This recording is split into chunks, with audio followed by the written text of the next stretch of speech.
My name is Michal Vanek. I'm engineering manager at Avast Software. We are a cybersecurity software house. This slide is actually a little bit old, yeah, because about a year ago we started merger or acquisition with the company called Northern Lilac. Finally, after 11 months, everything was approved. So right now it's not Avast, it's Northern, but the stuff is about Avast, so I kept it. We are supposed to be a huge cybersecurity software house, yeah. Under our wings, you can find products like Avast Antivirus, AVG, Hide My Ass, CCleaner, Norton products. So let's try. How many of you are using any of these products? Looks around half or more than half. And how many of you think we do have good quality products? Okay, so it's a little bit less hands, so please after the talk, come to me. My story.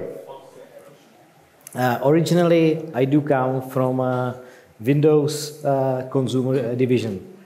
Our product is antivirus for Windows. We are creating one core, and on this core, we are building two products, Avast and AVG. So it's like this one engine, as it's now in the car industry, and this engine we put into so many different cars, like Volkswagen is doing it for Seat, Skoda, and all stuff. Our release cycle, so far, it's 1 month release cycle. We do have a huge beta community. That's why we are using weekly betas to get the feedback, to stabilize the product, and then release it. We do testing. There is nothing strange about, nothing more interesting. We are just testing antivirus, so we are testing with viruses. Sometimes we get our computers infected. But the fact is that we are testing new features and we are testing regressions. We do have about 200 million customers, which is kind of huge number. I don't know how the number is with Norton, maybe 300 million or something like that. I came to the company about 12 years ago. We were a small company, about 120 people. We started to grow. We started to grow very fast. Yeah, the product increased itself with the new features very fast. That means that the number of the regressions also increased very fast. What was another complication for us, that the time to market decreased. 12 years ago, it was quite common that new version of antivirus was being published in 6 months, 7 months. Right now, we are in a 1 month cycle, and we'll see if it's going to be faster and faster.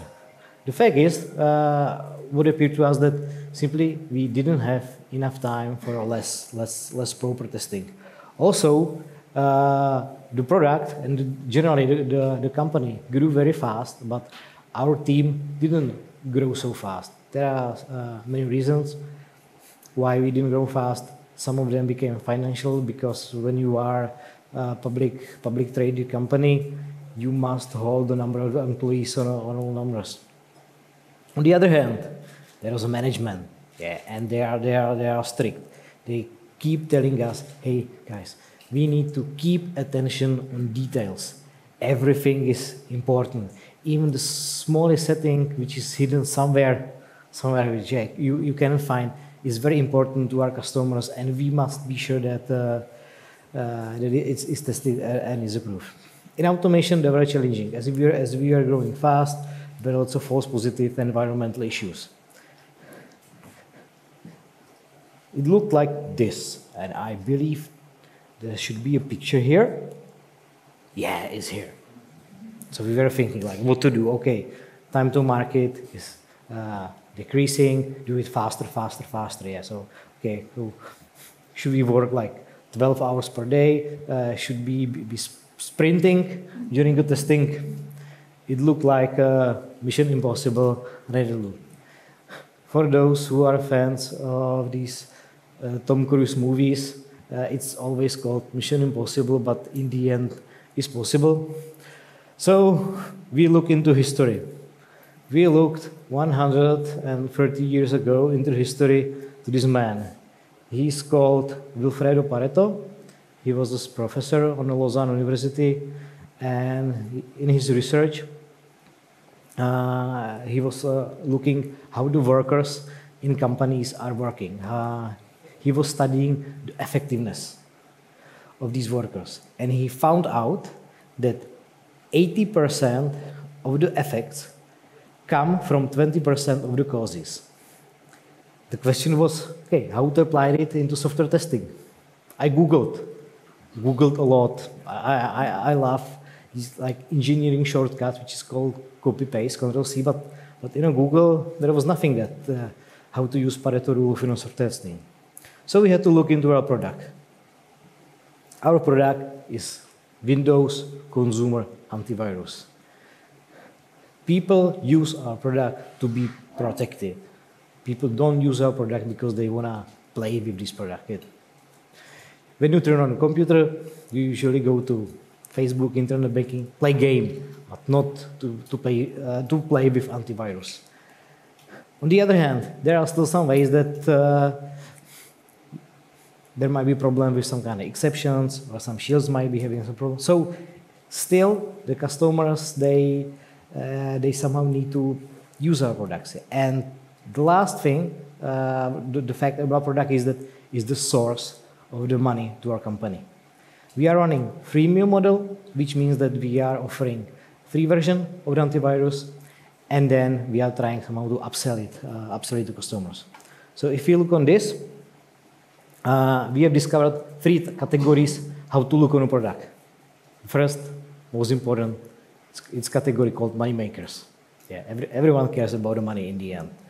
The second category is the functionality to protect users.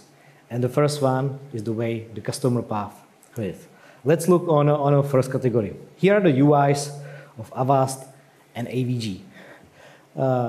Top left is Avast, bottom right, AVG. Here, these green buttons are so-called sales paths. These paths are the ways how customers can buy our products. For Avast, we do have about 200 kinds of these sales paths. For AVG, about 86. Not all of these sales paths are same important. When we ask sales team and BI analytics to tell us like what earns, which kind of sales path earns which amount of money, we got into this table. This is example for Avast, similar is for AVG. We have easily found out that just the end license sales path or the license continuation brings company roughly 20% of the revenue. The top screen, the main screen, by just like opening the main screen, brings another 13% of revenue.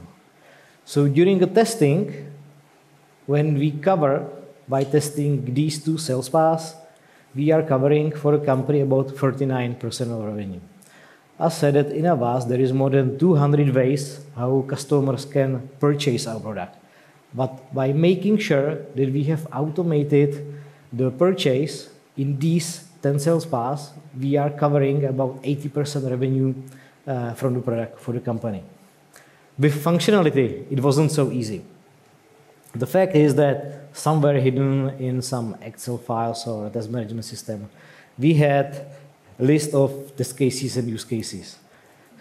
We took all these test cases together and distributed them between development leaders, product managers, quality leaders. And we asked them to evaluate those test cases with the number of points to tell us which test case might be more important than the other ones. In the end, we ended with a sorted list of the test cases. So the test cases with the highest number of the points got the biggest importance for the product.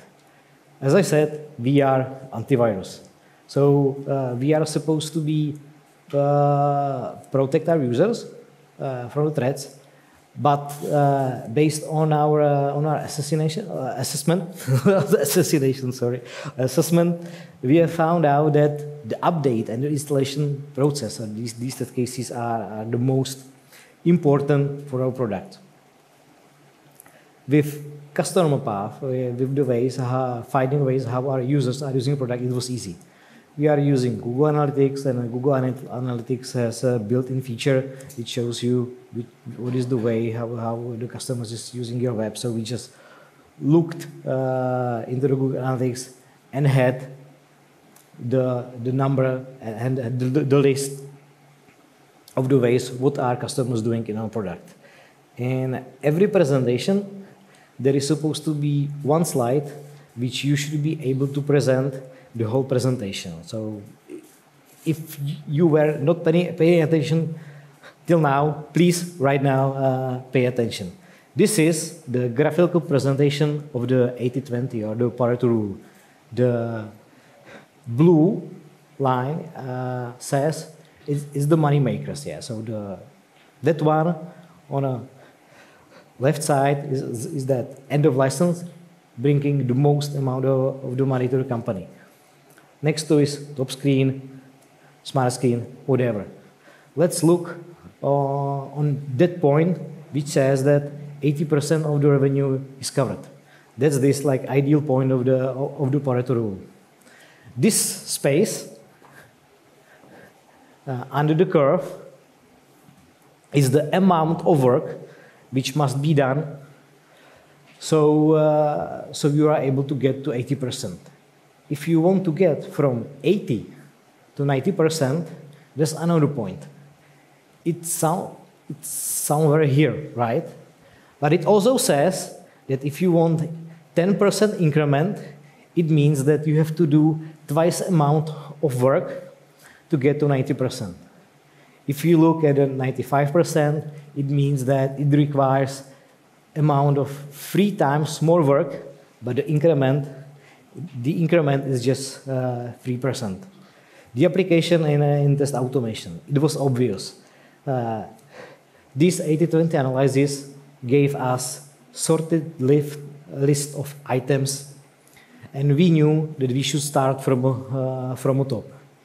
For some areas, it wasn't so easy, like to start with the first one, because this scenario might be like too complicated.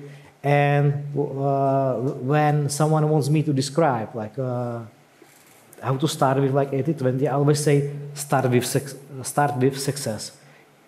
People must feel success, or I love to feel success. And if I see that it's already working, I feel full with the energy that okay, I'm gonna start with the next one. It's good to have categories. Yeah, there are several points of view of the products. Yeah, there are several views for quality. For example, developers typically have different point of view for the quality than customers. That's why I recommend always to find the proper categories. And the next one, yeah. My origin is also developer. So when I was used to like developing, and when I was writing automated test, I was like always thinking, okay, I should put there, test all the boundary values of stuff. For me, it's not like that. And what I recommend that it's not necessary to have everything covered in detail. All the time, it's about thinking about this 80-20 rule. It's not a general ultimate goal. The ideal goal is somewhere between 80 to 90, especially that money makers category. I love to use this money makers category because everyone understands money, and everyone understands that there might be just like little bit much more work, and you might get to this like 85%. Right now, what we do have in this money makers category, we do have a decision that we are on a 85% coverage, and everyone is okay with the strategy. What is important is to do regular reviews. Yeah, product changes, product evolves. Yeah, I said that we are releasing monthly new releases for server applications, for web-based applications. There might be continuous deployment, and I heard about companies that they are like continuously they are doing more than 300 updates per day. So what I recommend that every 6 months or every 12 years, just review if that regression suite which is automated, which is running, is it still needed to have that all the test? And for example, if there is a problem that the regression suite is taking too long. So in this case, it's completely okay to remove the less important test cases. I'm sorry. Yeah, finally. The other experience I got that people appreciate it. It's transparent. Yeah. Again, with that moneymaker sales category, it was obvious for everyone, and everyone agreed that we must create a hard line when it's not worth to automate. Yeah. And at this point, I said we are about 85%, and all the people from sales, they agree that, yeah, they feel pretty comfortable that the income for the company is secure, and they accept the risk. That chart, about that 80-20 chart, also shows how it's hard to be perfect. Some people say that testers or QA engineers, or whatever you call them, should be very detailed and functional oriented. Unfortunately, I am not. I am more like strategies. I say, okay, let's burn this, whatever. Let's go. I don't care too much about details. So when I talk to people which really care about so much details, and they tell me, okay, this and this must be done, we both agree that it's so hard to get to this ideal 100%, and it's impossible. Generally, people tend to negotiate. Yeah, I love negotiations with the people from the sales. Yeah, when they think, hey, but you know, Michael, like this element is earning $500,000, but you are not securing it. You just say that your limit is $1 million. Yeah, that's it. Yeah, sometimes we have to draw a line, and that's it. Also, it's good to have it like public. Yeah. In the past, we had problems that all the test results were hidden somewhere in building system, and they were hard to find. Yeah. We created a signpost, which is easily available by usual. You don't need any login information, and everyone can see it. For the parts which are not tested, it means that it's not working. Yeah, I got in the beginning a couple questions that, so you are saying that you are leaving the product untested and unfunctional. I said, I'm just leaving the product untested, and I am making a risk-based decision. And if it's not tested, it doesn't mean it doesn't work.